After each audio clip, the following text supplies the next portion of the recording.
Mirpur fire স্টেশনে 1:40-এ আগুনের message পাওয়া যায়। প্রথম মেসেজটা পাওয়া গিয়েছে যেটা বিস্ফোরণ হয়েছে। 1:40-এ আমাদের শ্রীপুর থেকে ফার্স্ট কল সেকেন্ড কল দুটো ইউনিট মুভ করে এবং আমি জানার সঙ্গে সঙ্গেই তাৎক্ষণিক আমাদের যে পার্শ্ববর্তী রাজেন্দ্রপুর যে ফায়ার স্টেশন সেখান থেকে দুটো ইউনিট এবং আমাদের যে গাজীপুর চৌরাস্তা মডার্ন ফায়ার স্টেশন যেটা বগুড়া বলে সবাই সেখান থেকে 3টা ইউনিট, টোটাল আমি 7টা টার্ন আউট দিই। যেহেতু বিস্ফোরণ হয়েছে পুরো এলাকাটা ধোঁয়া দিয়ে আচ্ছন্ন হয়ে যায় এবং আমিও এখানে ছিলাম পাশেই একটা স্টেশনে, সো আমি 2টার মধ্যে এখানে চলে আসি। আমাদের প্রথম ইউনিট এখানে পৌঁছায় 1:56-তে, 1:40-এ মেসেজ করে 1:56-তে পৌঁছায়, আমি এখানে 2টা দিয়ে পৌঁছাই এবং এরপরে আমাদের পর্যায়ক্রমে রাজেন্দ্রপুর থেকে 2টা ইউনিট এবং গাজীপুর চৌরাস্তা মডার্ন থেকে 3টা ইউনিট, 7টা ইউনিট এখানে এসে আগুনের নিয়ন্ত্রণে কাজ করে। আগুনটা আপনারা দেখতে পাচ্ছেন যে এখানে একটা ওয়েস্টের শেড আছে, এখানেই বিস্ফোরণটা হয়েছিল। এখানে আপনারা দেখতে পাচ্ছেন ড্রাম আছে, কেমিক্যালের ড্রাম। আমরা যেটা মেসেজ পেয়েছি এখানে রেজিন ছিল, রেজিন কেমিক্যাল ছিল, বাট আমাদের ইনভেস্টিগেশন করলে বোঝা যাবে কী আছে এখানে। তো এই ওয়েস্টেজ থেকে এখান থেকে বিস্ফোরণের সূত্রপাত। আমরা আসার আগে শুনেছি এখানে 2-3 জন আহত হয়েছে, আমরা এসে কাউকে আমরা উদ্ধার করতে হয় না, তারা হয়তো আমরা আসার আগে চলে গিয়েছে, উদ্ধার হয়েছে। আমরা আসার পরই এখানে সামনে একটা পুকুর আছে, পুকুরে সেখানে পুকুরে আমরা পাম্প সেট করি এবং আলহামদুলিল্লাহ সেখান থেকে ওয়াটার সাপ্লাই নিয়ে আমরা কাজ করেছি। এইখানে থেকে বিস্ফোরণ হওয়ার পর এখানে কাজ হয়ে যাচ্ছিল, কারণ আমি আসার পরও অনেকবার বিস্ফোরণ হয়েছে, কয়েকবার। এরপরে পাশে একটা প্রোডাকশন শেড আছে, এই গ্রাম থেকে কেমিক্যালের ড্রাম তো ফুলে যাচ্ছিল তাপের কারণে, ফুললে বিস্ফোরণ হচ্ছিল। পাশেই একটা হচ্ছে এই শেডের অর্ধেকের কম অংশের মধ্যে আগুনটাকে কন্ট্রোল করে ফেলে। চ্যালেঞ্জ যেটা ছিল বিস্ফোরণ এবং ঝুঁকিপূর্ণ কাজ ছিল এটা, কারণ কেমিক্যালের বিষয়ে আপনার এখানে একটা এই আগুন যদি ওই কেমিক্যালে গোডাউনে চলে যায় তাহলে পুরো একটা বিশাল একটা ভয়াবহ রূপ ধারণ করবে। সো আমরা যেটা করেছি সাইড বাই সাইড 2টা অ্যাপ্রোচ নিয়েছি, পানি দিয়ে আগুন নিভিয়েছি, কন্ট্রোল করেছি প্রথমে, যেন কোনো ক্রমে এই প্রোডাকশন স্টেজের থেকে অর্ধেকের বেশি আগুন চলে না আসে।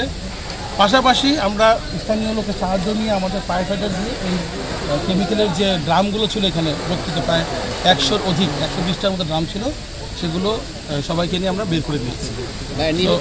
এখন পর্যন্ত হতাহতের কোনো ঘটনা আছে কিনা এবং আগুন কি নিয়ন্ত্রণে কিনা? আমাদের কাছে আগুন নিয়ন্ত্রণ এবং আমরা এখন যেটা হলো যে আগুন নিয়ন্ত্রণে বা ড্যাম্পিং ডাউন হতে সময় লাগবে। দেখতে পাচ্ছেন জায়গা থেকে ধোঁয়া বেরোচ্ছে, আমাদের টিম এখনও কাজ করছে। তো আমাদের এখনও সেফটির জন্য এই যেখানে বিস্ফোরণটা হয়েছে এখানে কিন্তু অনেকগুলো ড্রাম এখনও খোলা অবস্থায় আছে, তো এই জায়গাটা আমাদের ঠান্ডা করতে হবে। পাশে যে কিছু শেড আছে যেটা বলে ডাস্ট রুম, এই ডাস্ট রুমগুলো অনেক ডাস্ট দিয়ে ভরা, হাইলি ফ্লেমেবল, সেখানে পানি মারছি, আশা করি ইনশাল্লাহ আমরা নির্বাপন করে ফেলবো।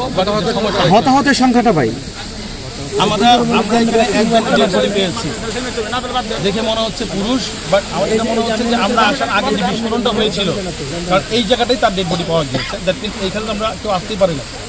তো আমরা আসার আগে যে বিস্ফোরণ হয়েছে তখনই আমরা ধারণা করছি যে তখনই তার মৃত্যুটা হয়েছে আমরা আসার আগেই।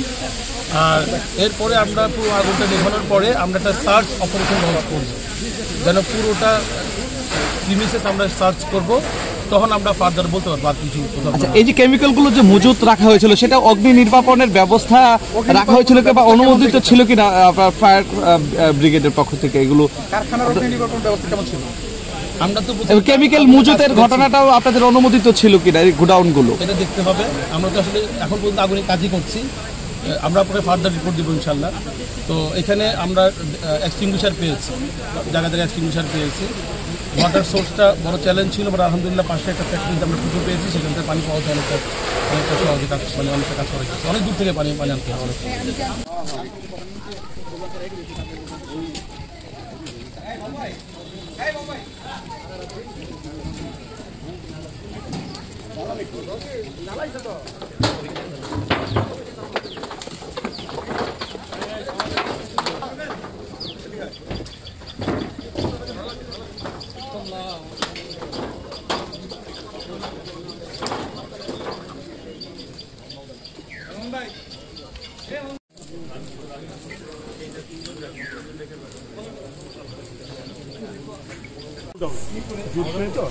তো ওরা সম্ভবত সিগারেটের পুরো আগুন টাগুন ফলাইছে, ওখান থেকেই কেমিক্যাল তো জিপগুলো অনেক কেমিক্যালের ড্রাম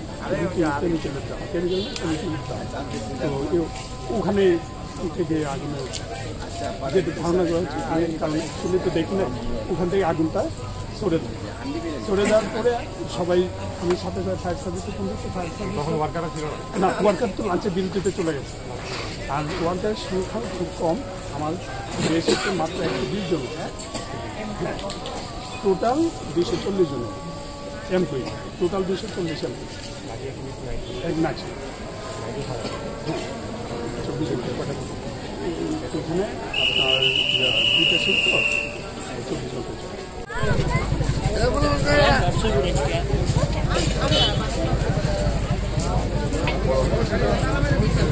để không bỏ lỡ